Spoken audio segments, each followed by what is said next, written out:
So today we're going to talk about Paige Bueckers and what kind of reception she might get when the regular season starts from the WNBA players and what kind of whistle she'll get and comparisons to Caitlin Clark. Hello, everybody, and welcome to our channel. I'm Mark. And I'm Rob.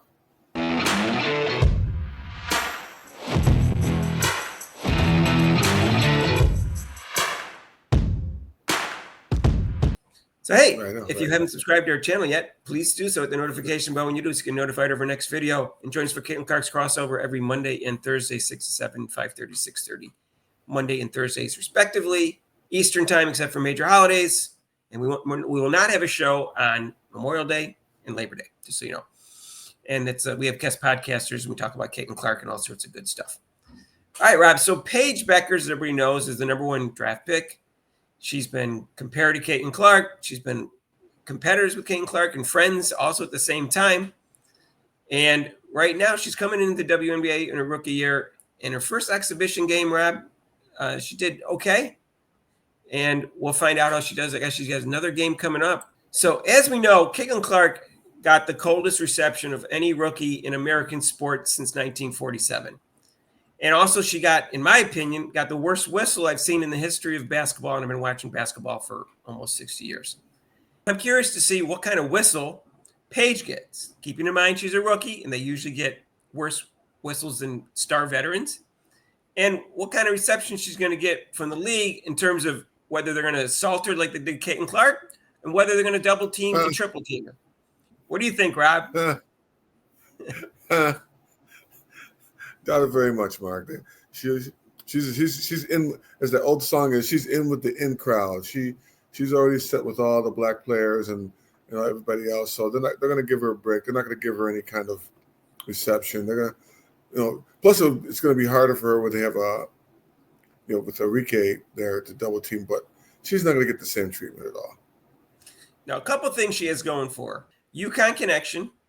She also doesn't get nearly as much publicity and money and praise as Caitlin Clark, so they're not as jealous and envious of her. And the third thing is she did the ESPY speech, and then she did an interview recently, and we're not going to talk about this at any kind of length, but she reasserted her white privilege and let everyone know that blacks don't have as many opportunities as whites, when commercial-wise that's not even true right now. But we're tired of talking about that. But I would like to talk about in her first game, she got a ticky-tack foul against Chelsea Gray, and that was her first foul. I thought it was – they didn't show the replay, and it was on the far side of the court, but it looked like a ticky-tack foul. And she was like shocked that she got it. I go, Caitlin Clark got that too. So we'll see. We'll see what happens when the regular season starts in terms of what kind of whistle. It won't be as bad as Caitlin Clark, but she may get a rookie whistle. We'll find out. But in terms of being assaulted like Caitlin Clark, I don't think that's happening. No, well, she's not going to get the treatment. Plus, I'm looking at the stats. She shot 0 free throws, which is – I'm kind of surprised that she didn't shoot any free throws. Right. I don't remember how many times she drove to the basket or anything like that. Yeah, and drive to the basket, whatever. Fouls against her, though. Drawing the foul. She's not into like the drawing the foul too much. I didn't think she got a good whistle in that particular game. Caitlin Clark got more free throws in college than Paige Bueckers, but she also shot a fair number more.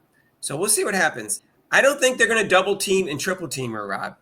Occasionally, pick up full court. Right. Yeah, pick up full court. 94 feet blitzer. That's not going to happen, Rob. I just don't see it happening. I think she's going to get a normal rookie reception, but maybe on the friendly side. Mark, with the referees, what's a normal call? Or I don't know. I'm talking about from the players. I just don't. Oh, okay. Because the referees, she put out that second interview to make sure she didn't get assaulted. Right.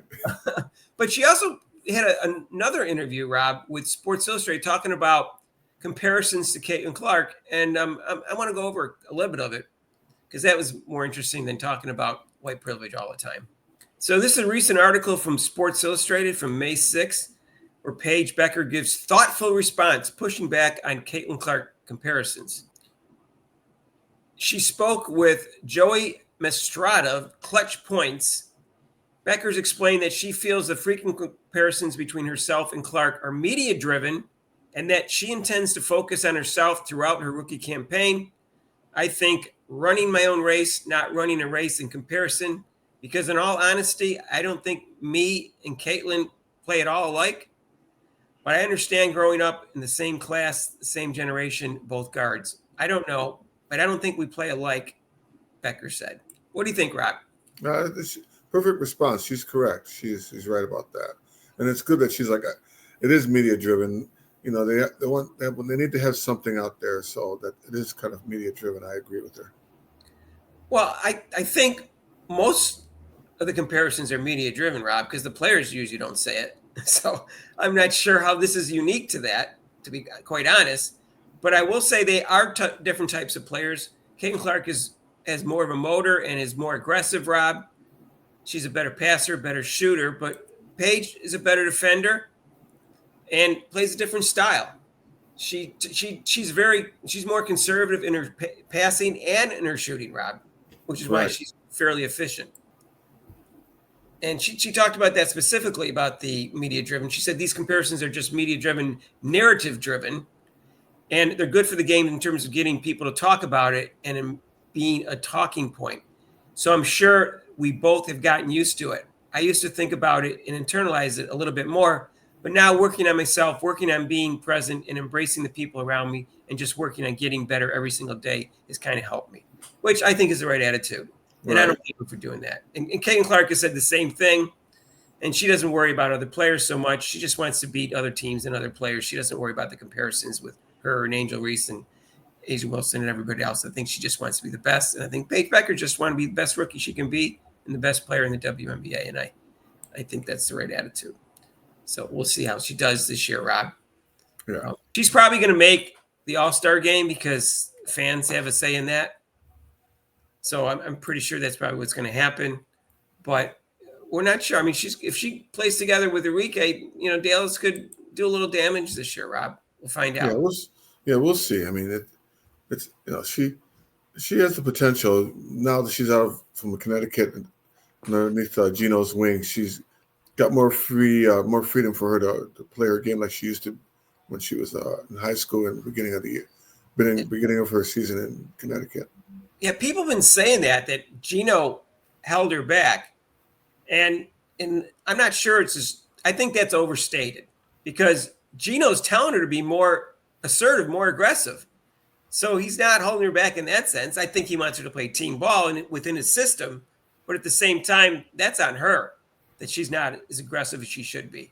She tries to be too efficient sometimes.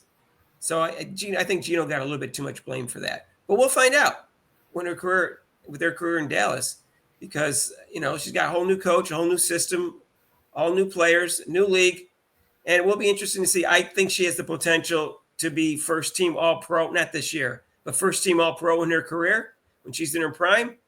I don't think she'll ever win an MVP over Caitlin Clark, but I could be wrong. She did win Player of the Year over Caitlin Clark when they were freshmen, but some people think that was not correct. Others thought it was correct. So we'll see. All right. So we just want to talk about Paige Bueckers a little bit. Let us know what you think down below in terms of how she's going to play this year. What do you think her WNBA career is going to be? What do you think? What kind of whistles she's going to get? What kind of receptions she's going to get physically from the other players, and whether or not she's going to double teamed or triple teamed. And if you want to comment about her white privilege comment, that's up to you. But we didn't want to talk about it anymore. She's already mentioned that. Enough. So let us know what you think down below. And if you want, you can share this with your family, friends, and acquaintances. And if you haven't subscribed to our channel yet, please do so and make Rob happy. Hit that notification bell when you do so you get notified of our next video. We're getting close to 7,000 subscribers, and we need your help. And join us for Caitlin Clark's crossover. And that is going to be every Monday and Thursday, 6 to 7 and 5:30 to 6:30, respectively, Eastern time, except for major holidays like Labor Day and Memorial Day. So join us for that. It's a Sports Reporters type forum with guest podcasters to talk about Caitlin Clark and all sorts of cool stuff. If you want to donate to this channel, you can with super chats and super thanks down below. There's a link to PayPal. We'll see you in the next video. Peace out. Go Knicks!